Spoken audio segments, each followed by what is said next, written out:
का नामांकन पूरा हो चुका है, लेकिन महागठबंधन में सीटों को लेकर पिक्चर अब तक क्लियर नहीं हो पाई है। महागठबंधन के दलों ने एक दूसरे की सीटों पर नामांकन कर दिया और अब बातचीत के बाद नामांकन वापस लेने का रास्ता निकाला जा रहा है। एक दूसरे को मनाने और समझाने का दौर चल रहा है ताकि सहयोगी दल को अपने उम्मीदवार के नामांकन वापस लेने के लिए मनाया जा सके। और कई ऐसी सीटें हैं जहां नामांकन पूरा हुआ तो पता लगा कि महागठबंधन के सहयोगी ही एक दूसरे के आमने सामने हैं। इनमें बछवाड़ा की सीट है जहां सीपीआई और कांग्रेस आमने सामने है। वैशाली सीट पर आरजेडी और कांग्रेस आमने सामने हैं।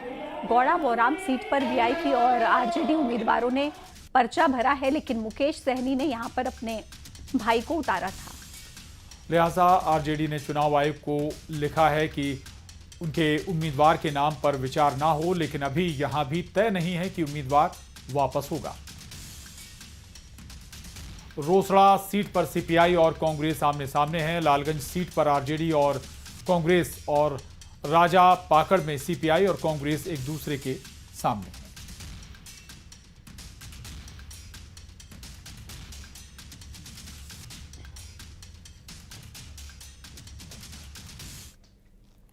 और महागठबंधन में भले ही ऑल इज वेल के दावे किए जा रहे हैं, लेकिन बेगूसराय में ऐसा दिख नहीं रहा। बेगूसराय के बछवाड़ा सीट से महागठबंधन के 2 उम्मीदवार आमने सामने।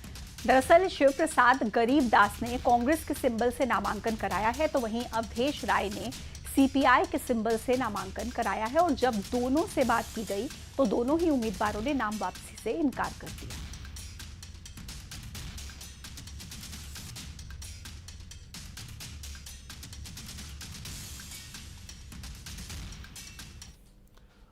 और बिहार चुनाव 2025 के लिए बीजेपी और उनके सहयोगी दलों ने कमर कस ली है। प्रधानमंत्री नरेंद्र मोदी बिहार में राष्ट्रीय जनतांत्रिक गठबंधन यानी एनडीए के प्रत्याशियों के लिए 12 चुनावी रैलियों को संबोधित करेंगे।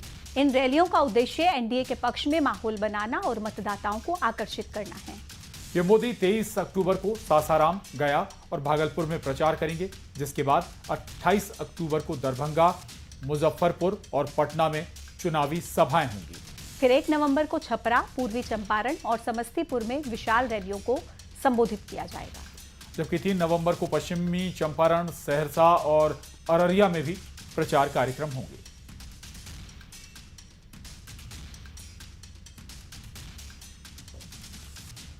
और सीएम हाउस में एक कार्यक्रम का आयोजन किया गया जिसमें अलग अलग जिले के किसान शामिल हुए। इस दौरान किसानों की ओर से सीएम डॉक्टर मोहन यादव का स्वागत किया गया।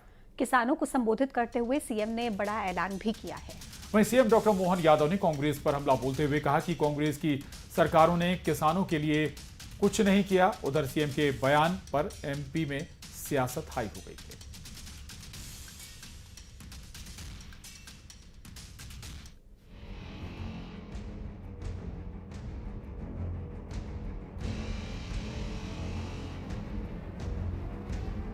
धनतेरस के मौके पर सीएम हाउस में कार्यक्रम का आयोजन किया गया, जिसमें अलग अलग जिलों के किसान शामिल हुए।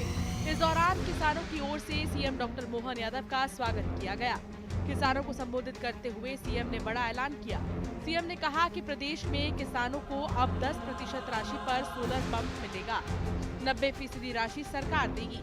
पहले सरकार की ओर से सोलर पंप के लिए 40% राशि दी जाती थी।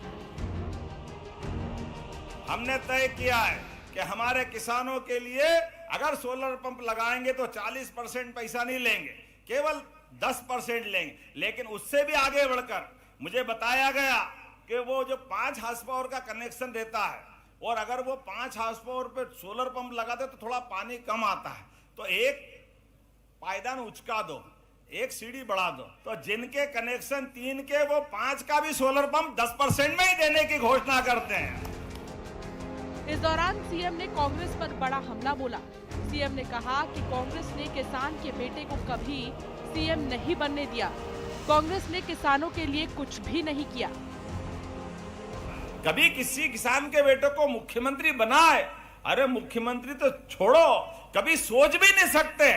कोई जितने 56 से मध्य प्रदेश बना है, लेकिन एक भी किसान का बेटा मुख्यमंत्री नहीं बना। ये पाप करने का काम कांग्रेस का है। और गेहूं का दाम 1956 में 100 रुपए कुंटल था, और ये कांग्रेसियों को नालायक निकलेगा शब्द मुंह से, वो गाली होती, लेकिन करेगा कर्म इनके से।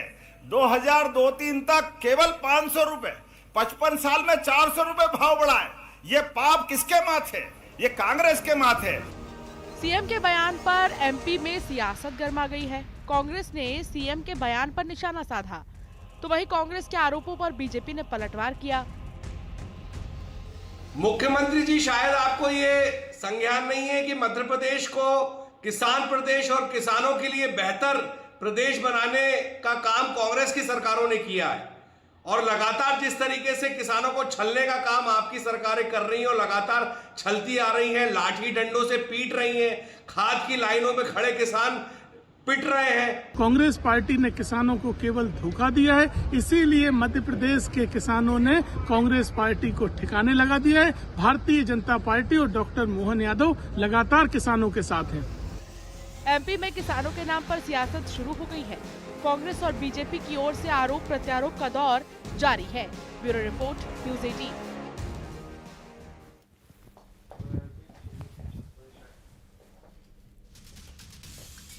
और आज धनतेरस है और धनतेरस के इस खास मौके पर आप देखने वाले हैं कान्हा का खजाना। 54 साल बाद विश्व प्रसिद्ध मां के बिहारी मंदिर के खजाने के खुलने की प्रक्रिया शुरू हो गई है। सुप्रीम कोर्ट की हाई पावर मैनेजमेंट कमेटी की देखरेख में कार्रवाई शुरू की गई, भारी सुरक्षा के बीच। और बता दें आपको, इस बीच सबसे पहले मां के बिहारी की आरती की गई और उसके बाद मंदिर के खजाने को खोलने के लिए ताले को कटर से काटा गया। इस दौरान वन विभाग की टीम, फायर ब्रिगेड की टीम सहित कई अन्य विभागों के लोग मौजूद थे। इस बीच मंदिर के कुछ लोगों ने मंदिर के खजाने को खोलने की प्रक्रिया का विरोध भी किया और उनका मानना था कि मंदिर खोलने के लिए लाइव प्रक्रिया अपनाई जानी चाहिए थी, ताकि खजाने में क्या कुछ निकल रहा है और क्या कुछ चल रहा है इसकी जानकारी बाहर भी लोगों को होती रहती है। इस पूरी प्रक्रिया की वीडियोग्राफी कराई जा रही है। साथ ही सोने, चांदी, रत्न आभूषण की लिस्ट भी तैयार की जाएगी।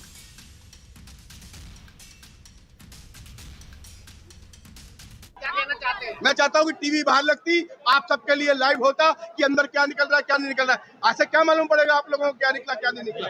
कौन कौन लोग अंदर गए, अरे ये पता ही नहीं है कौन कौन लोग जा रहे हैं, कौन कौन लोग, कौन ऑथराइज है कौन अनऑथराइज है। ये प्रॉपर्टी ठाकुर जी का सामान है, ठाकुर जी का सामान लाइव होता है हर जगह। पद्मनाभ स्वामी मंदिर में जो हुआ वो लाइव हुआ, ऐसे अनलाइव नहीं होना चाहिए। आप चौथा आप पर विश्वास नहीं तो हम पर क्या विश्वास होगा? हमारे मंदिर की सारी ये सिविल जज जूनियर डिवीजन के नेतृत्व में आज तहखाने का ताला खोला जाना है और उसके क्रम में यहाँ पर सारी तैयारियां पूरी की गई हैं और जिन लोगों को अधिकृत रूप से उपस्थित रहने का निर्देश है केवल वही लोग मंदिर में रह सकते हैं। यही प्रयास किया जा रहा है कि वही लोग रहें जिनकी उपस्थिति में खुलना है। और 1971 में आखिरी बार खजाना खुला था। मां के बिहारी मंदिर में ठाकुर जी का 160 साल पुराना खजाना है। ऐसे में हर कोई जानना चाहता है कि इस खजाने में क्या है। मंदिर में खजाना किस कमरे में रखा है, इसके कपाट 54 साल पहले खुले थे। या सोने चांदी के जेवर, सोने के कलश और चांदी के सिक्के रखे हैं। इनकी वैल्यूएशन कितनी है, इसका कभी सर्वे नहीं हुआ। उम्मीद है कि ये सब जानकारी अब सामने आ जाए।